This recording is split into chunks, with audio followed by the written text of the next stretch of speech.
আমি মনে করি যে বিএনপির ভিতর থেকে অবিশ্বাস দূর করতে হলে তারেক জিয়াকে খুব দ্রুতই দেশে ফিরে আসার সুযোগ করে দেওয়া উচিত বর্তমান অন্তর্বর্তী সরকারের। তারেক জিয়া যদি ফিরে আসে তাহলে আমরা মনে করি চেইন অফ কমান্ড ঠিক হয়ে যাবে এবং তিনি দলকে গোছাতে পারবেন এবং তার দলের তৃণমূল পর্যায়ের লোকজন যে দখলদারিত্ব সহিংসতা করে যাচ্ছে এটা আর হবে না।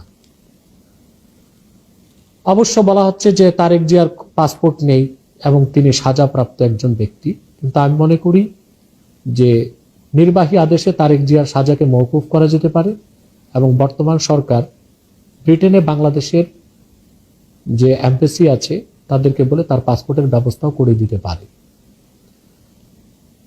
পাশাপাশি বিএনপি সহ অন্যান্য রাজনৈতিক দলগুলোর ভিতরে যে অবিশ্বাস দানা বেঁধে চলছে এটা দূর করার জন্য দ্রুততম সময়ে নির্বাচনের একটি তারিখ ঘোষণা করা উচিত বর্তমান অন্তর্বর্তী সরকারের।